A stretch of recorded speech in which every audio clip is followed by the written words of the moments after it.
वर्षों बाद अद्भुत संयोग में आई सबसे बड़ी एकादशी निर्जला एकादशी पर तुलसी जी में बस ये एक चीज जरूर चढ़ा देना। साल की सभी एकादशियों पे तुलसी पूजन का मिलेगा पुण्य फल। माँ लक्ष्मी दोनों हाथों से बरसाएंगी धन, हर कष्ट दूर करेंगे भगवान विष्णु। घर में आएगी सुख समृद्धि और शांति, जीवन भर कभी नहीं होगी धन की कमी। राधे राधे दोस्तों, कैसे हैं आप सब। दोस्तों, हिंदू धर्म में एकादशी तिथि का सर्वाधिक महत्व होता है, क्योंकि यह तिथि जगत के पालनहार भगवान श्री हरि विष्णु को समर्पित होती है। यह दिन भगवान विष्णु को प्रसन्न करने के लिए बहुत ही खास माना जाता है। वैसे तो हर माह में 2 एकादशी आती हैं और सभी एकादशी का अपना खास महत्व होता है, लेकिन इन सब एकादशियों में सबसे श्रेष्ठ होती है निर्जला एकादशी, जो ज्येष्ठ मास की शुक्ल पक्ष की एकादशी होती है। इस एकादशी को भीमसेनी एकादशी और पांडव एकादशी के नाम से भी जाना जाता है। जैसा कि इसके नाम से ही प्रतीत होता है, निर्जला एकादशी के व्रत में निर्जल रहकर व्रत रखा जाता है। इस व्रत में पानी नहीं पिया जाता। यह व्रत निर्जल और निराहार रखा जाता है। निर्जला एकादशी साल की सभी एकादशियों के बराबर होती है। वेदव्यास जी ने बताया है कि इस एकादशी का व्रत करने से साल की सभी एकादशियों के व्रत करने का पुण्य फल प्राप्त होता है। मान्यता है यह व्रत समस्त मनोकामनाओं को पूर्ण करने वाला है। निर्जला एकादशी का व्रत करने से समस्त तीर्थों का दर्शन करने का पुण्य फल प्राप्त होता है। दोस्तों, इस बार निर्जला एकादशी तिथि को लेकर कंफ्यूजन बना हुआ है, क्योंकि इस बार यह तिथि 6 जून की देर रात 2:15 पर शुरू होकर 7 जून की सुबह 4:47 तक रहेगी।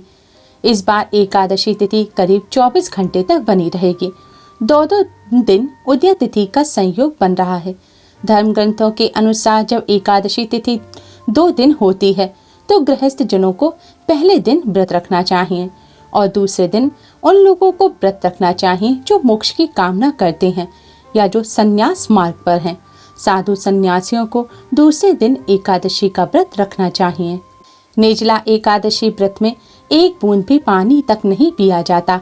यह व्रत बिना जल और बिना अन्न के निराहार रहकर निर्जल रहकर किया जाता है। इस बार यह व्रत और भी ज्यादा कठिन होगा, क्योंकि इस बार 6 जून को निर्जला एकादशी का व्रत रखा जाएगा और व्रत का पारण 7 जून की दोपहर 1:44 के बाद किया जाएगा। इस बार व्रत पारण का शुभ मुहूर्त 7 जून की दोपहर 1:44 से शाम 4:31 तक रहेगा। निर्जला एकादशी पर इस बार कई दिव्य और दुर्लभ संयोग एक साथ बनने से इसका महत्व कई गुना अधिक बढ़ गया है। दोस्तों, इस बार निर्जला एकादशी के अद्भुत संयोग में तुलसी जी में अगर आप यह एक चीज चढ़ा देते हैं तो भगवान लक्ष्मी नारायण की कृपा से आपके जीवन की बड़ी से बड़ी परेशानी दूर हो जाएगी। आपके घर का रास्ता गरीबी हमेशा के लिए भूल जाएगी। आपके घर में कभी भी कलह, लड़ाई या गरीबी का वास नहीं होगा। माँ लक्ष्मी भगवान विष्णु के सहित अपने भक्तों के घर में वास करेंगी। दोस्तों, निर्जला एकादशी बहुत ही पुण्यदायी तिथि है। इस दिन भगवान विष्णु का सच्चे मन से स्मरण करने मात्र से ही पापों से छुटकारा मिलता है और जीवन सुखमय बनता है। इस दिन भगवान विष्णु के साथ ही माँ लक्ष्मी का पूजन अवश्य करना चाहिए। ऐसा करने से घर में सुख समृद्धि बनी रहती है। यह दिन भगवान विष्णु माँ लक्ष्मी जी को प्रसन्न करने का बहुत ही खास दिन माना जाता है। भगवान विष्णु माँ लक्ष्मी जी को प्रसन्न करने के लिए निर्जला एकादशी पर तुलसी जी का पूजन अवश्य ही करना चाहिए, क्योंकि तुलसी जी भगवान विष्णु को अति प्रिय हैं और शास्त्रों में तुलसी जी को माँ लक्ष्मी जी का ही स्वरूप बताया गया है। इसलिए आज के दिन भगवान लक्ष्मी नारायण को प्रसन्न करने के लिए तुलसी माँ का पूजन अवश्य ही करें। ऐसा करने से घर में सुख समृद्धि आती है और घर में धन धान्य के भंडार भरे रहते हैं। दोस्तों, वीडियो में आगे बढ़ने से पहले वीडियो को लाइक कर अपने फ्रेंड्स के साथ शेयर जरूर करें। अगर आपने हमारे चैनल को अभी तक सब्सक्राइब नहीं किया है तो जल्दी से चैनल को सब्सक्राइब कर बेल आइकन को भी जरूर दबाएं। दोस्तों, निर्जला एकादशी व्रत का प्रारंभ 10वीं तिथि से ही हो जाता है। 10वीं तिथि के दिन केवल एक समय भोजन करें, सूर्यास्त के बाद भोजन ना करें और तामसिक चीजों का सेवन ना करें, ब्रह्मचर्य का पालन करें। एकादशी के दिन सूर्योदय से पहले उठें और कुल्ला करें। कुल्ला करने के बाद आप एक बूंद भी जल अपने मुंह में ना डालें। फिर पूरे दिन निर्जल और निराहार रहकर व्रत करें और अगले दिन द्वादशी पर भगवान विष्णु का पूजन करें, भोजन का भोग लगाएं और किसी ब्राह्मण को भोजन कराकर दशरा दें। जल से भरा हुआ कलश दान करें। इसके बाद भोजन करके व्रत का पारण करें, यानी कि व्रत को खोलें। इस दिन भगवान लक्ष्मी नारायण की कृपा प्राप्त करने के लिए तुलसी जी का पूजन अवश्य ही करना चाहिए। लेकिन तुलसी माँ का पूजन करने से पहले भगवान विष्णु माँ लक्ष्मी जी का पूजन करें। इसके लिए सबसे पहले स्नान कर स्वच्छ वस्त्र धारण करें। आज के दिन जल में आंवले का रस मिलाकर इससे स्नान करने से भगवान विष्णु जी की कृपा से कष्टों से छुटकारा मिलता है।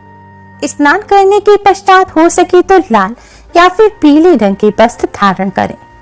अब आप अपने मंदिर में स्थापित समस्त देवी देवताओं को स्नान कराएं। मंदिर में जितनी तस्वीर हैं उन्हें साफ कपड़े से पोंछें और भगवान जी की जितनी प्रतिमा है उन सभी को आप स्नान कराएं।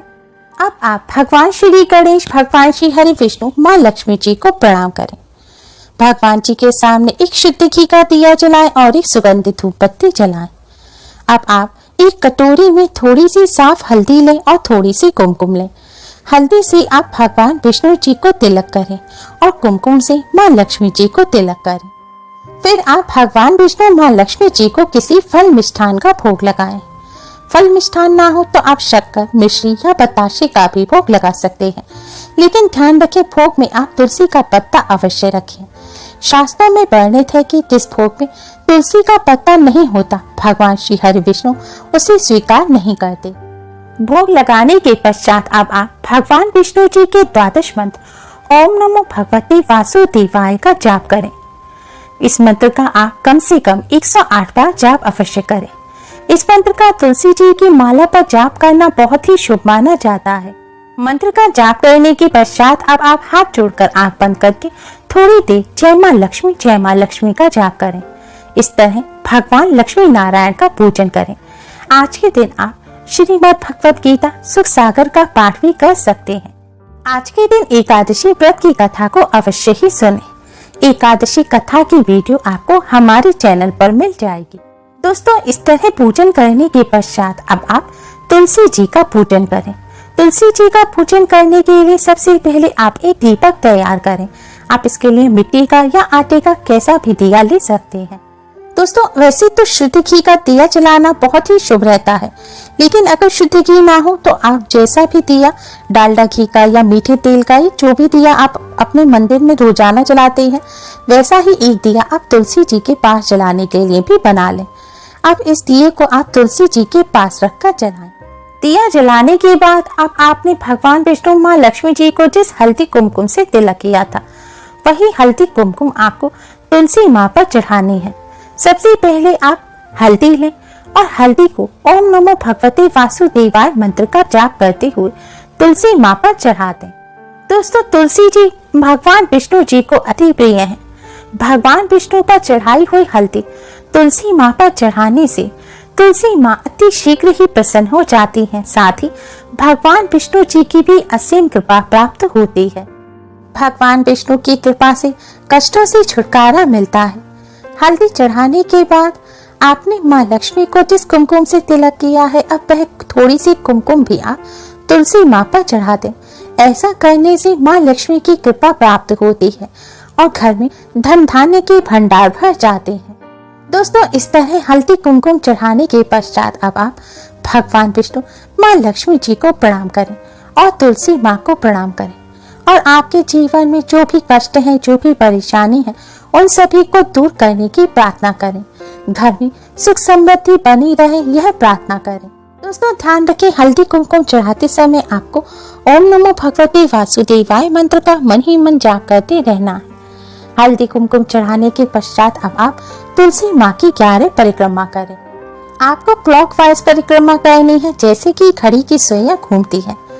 परिक्रमा करते समय भी आपको ओम नमो भगवते वासुदेवाय मंत्र का मन ही मन जाप करते रहना है। दोस्तों, हमारे पास कई क्वेश्चन आते हैं कि तुलसी जी के आसपास जगह नहीं है तो परिक्रमा कैसे करें। ऐसे में आप अपने ही स्थान पर खड़े होकर, अपनी जगह पर ही खड़े होकर आप 11 बार क्लॉकवाइज घूमकर तुलसी माँ की परिक्रमा कर सकते हैं। परिक्रमा करने के पश्चात अब आप तुलसी माँ को प्रणाम करें, भगवान विष्णु, माँ लक्ष्मी जी को प्रणाम करें। दोस्तों, एकादशी के दिन इस तरह भगवान विष्णु, माँ लक्ष्मी जी के साथ तुलसी माँ का पूजन करने से कष्टों से छुटकारा तो मिलता ही है, साथ ही धन की कमी भी दूर होती है। भगवान लक्ष्मी नारायण की कृपा से घर में सुख समृद्धि बनी रहती है, धन की हानि नहीं होती, धन में बरकत होती है, धन प्राप्ति के नए मार्ग खुलते हैं और जीवन में खुशियां आती हैं। दोस्तों, वैसे तो एकादशी के दिन तुलसी जी का पूजन आप किसी भी समय कर सकते हैं, लेकिन सूर्यास्त के समय तुलसी जी के पास दिया जलाकर इस तरह पूजन करना बहुत ही शुभ रहता है। लेकिन ध्यान रखें, अगर आप सूर्यास्त के समय पूजन कर रहे हैं या सूर्यास्त के बाद रात में कर रहे हैं तो आप भूल कर भी तुलसी जी को स्पर्श ना करें। तुलसी जी का पूजन करते समय जूते चप्पल भी ना पहने। महिलाएं सदैव सिर ढककर ही तुलसी माँ का पूजन करें। पूजन के पश्चात आप अपने भी मस्तक पर इसी हल्दी कुमकुम से तिलक अवश्य करें। ऐसा करने से आपको भगवान विष्णु, माँ लक्ष्मी जी की कृपा प्राप्त होगी। ध्यान रखें, आज के दिन तुलसी जी के पत्ते फूल कर भी ना तोड़ें। भगवान विष्णु जी को भोग लगाने के लिए पहले से ही पत्ते तोड़कर रख लें, या फिर अपने आप जो टूटकर गिरे हुए पत्ते हैं आप उनको ले सकते हैं, या फिर पहले भगवान जी को जो आपने भोग लगाया था जिन पत्तों का, आप उन्हें वापस पानी से धोकर वापस उन्हें भोग में रख सकते हैं। अगर आपने एकादशी का व्रत नहीं भी रखा है तो अभी इस आज के दिन भूल कर भी प्याज, लहसुन, मीट, अंडा का सेवन ना करें और ब्रह्मचर्य का पालन अवश्य ही करें। उम्मीद है आपको हमारी ये वीडियो पसंद आई होगी। प्लीज लाइक करें, हमारी इस वीडियो को अपने फ्रेंड्स और रिश्तेदारों में ज्यादा से ज्यादा शेयर करें, जिससे वह भी इसका लाभ उठा सकें। हमारी और भी वीडियोस के लिए हमारे चैनल को सब्सक्राइब करना ना भूलें। Thanks for watching. Radhe Radhe.